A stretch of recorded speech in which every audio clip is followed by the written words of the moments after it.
When the Gregory yacht sailed for the South Pacific, the members of the expedition hoped they would find a strange island and a little lost girl, and return the little girl to her mother. All this has been done. But now, when the yacht should be sailing gaily home with a happy party on board, it is tied up, helpless, at one of the piers on the island of Euclidia, the magic island of the South Seas. Mrs. Gregory, her daughter Joan, Jerry Hall, and Captain Tex Bradford are in Mrs. Gregory's cabin on the yacht, discussing the failure of their attempt to outwit G-47, the mad scientist. Why, Tex, if this thing is just as you describe it, we're actually prisoners. Worse than prisoners. For now, we haven't even a chance of rescue from the outside world. I'm afraid that's about the size of it, Pat. Oh, Mother, it's almost too much, isn't it? Just a few hours after we have found each other, and we're making such happy plans to go back to your world. Then to have it all taken away from us again. Oh, cheer up, Cleostra. Gee, how I hate that name. My name is Joan now, Jerry, and no one need ever call me Cleostra again. That old G-47 keeps right on calling you Cleostra. I think G-47 will go right on doing a number of things we'll be powerless to prevent. It looks bad now, Patricia, but there's always a way out of everything if you try hard enough. I sure can't see any way out of this. Gee, and I thought that message to Johnson would get us rescued right away. How did the plan fail, Tex?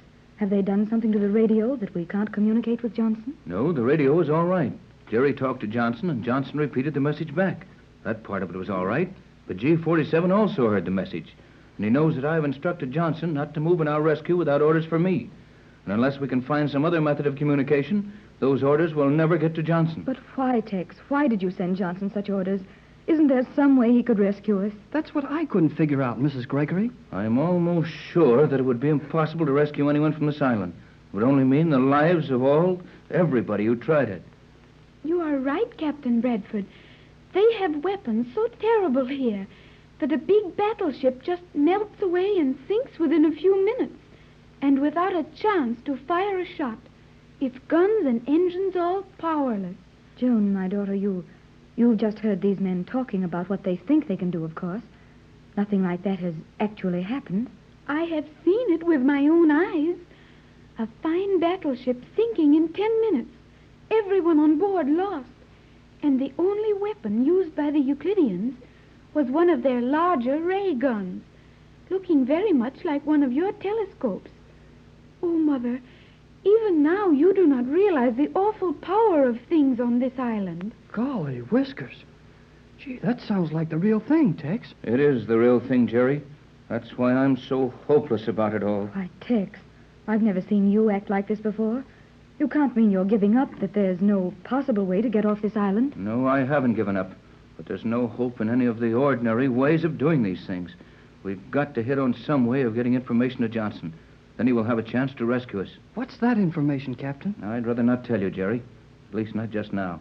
Might be too unpleasant for you if G-47 found out you knew the only ray of hope there is. It will take time.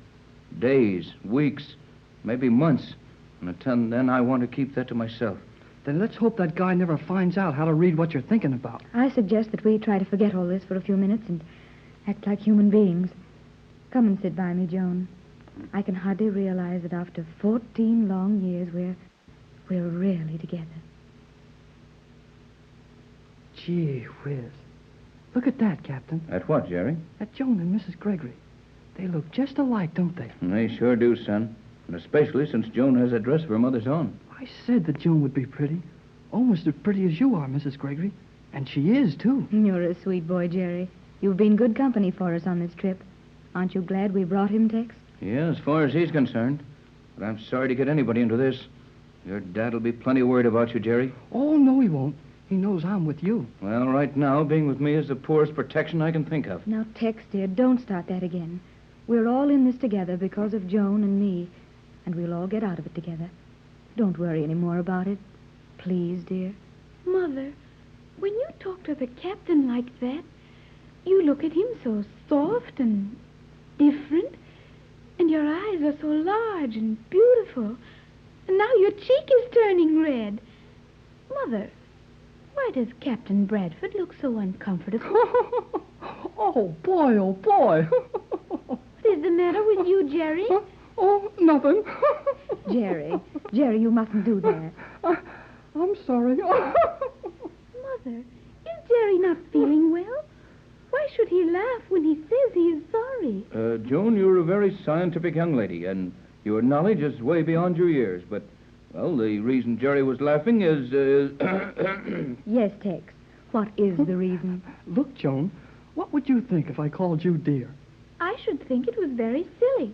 My name is Joan. Yes, but look. Give it up, Jerry. Never mind, Joan. We're not making fun of you. It's just one of those things you'll understand when we get back to the world. Back to the world. Now, there you go again, Tex. If you can't just sit still and talk about something pleasant, then for heaven's sake do something, anything, to occupy your mind. I know a great deal about many of the things on Euclidia. Perhaps I could tell you something that would help you. That's true, Tex. After all, Joan knows more about this island than any of us. Probably more than we shall ever know, and we haven't asked her for any information of real value. Well, I got an idea that the more we hear about this place, the more hopeless it's going to look. That is true.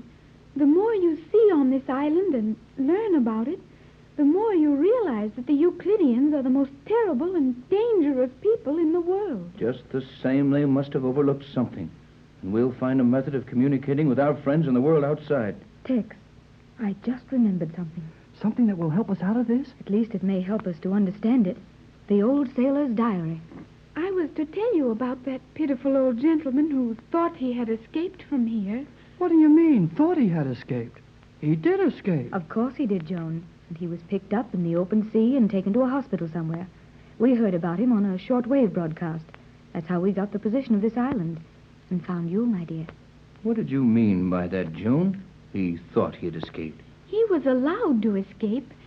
And then when he was helpless, lost in the sea, he was picked up and brought back here to the island again. Then those broadcasts we heard came from right here on this crazy Euclidia. I thought there was something unnatural about the accent of the man we heard broadcasting.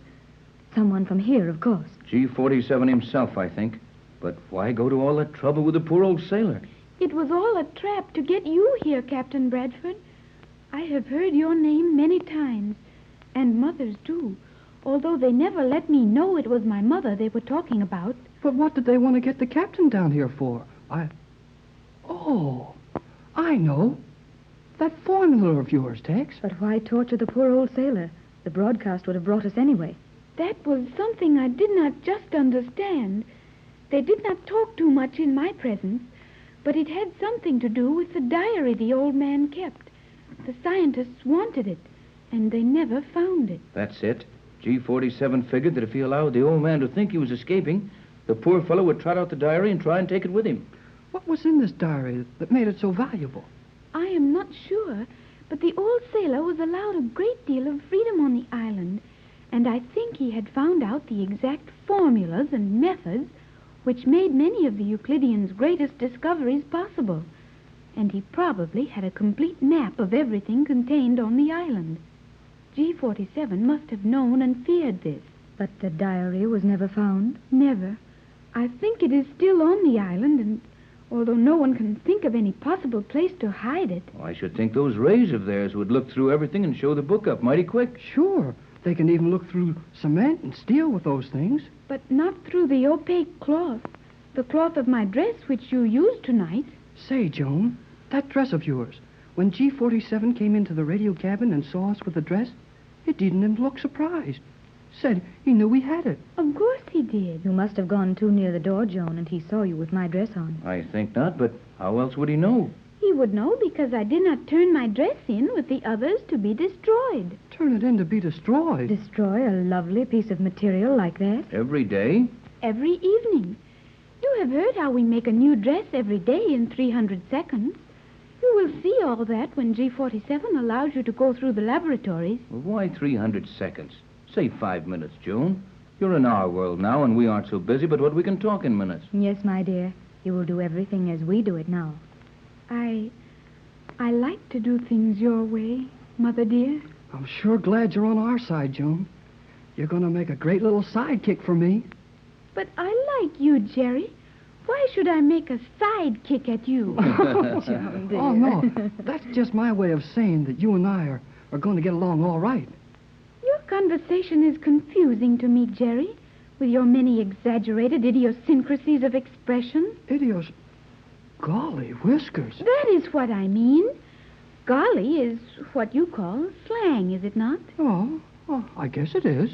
Then what are the whiskers for?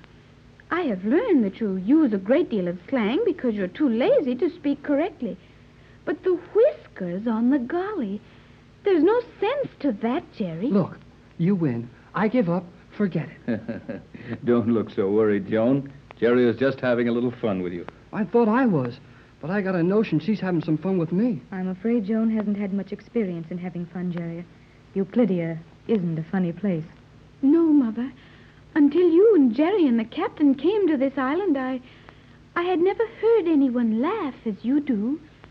These Euclideans only laugh when they're watching someone suffer or planning some terrible thing to do. Now, dear, you're not going to worry any more about all this tonight, and you must get some sleep.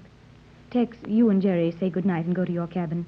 I want a few moments alone with Joan, and she's very tired, aren't you, dear?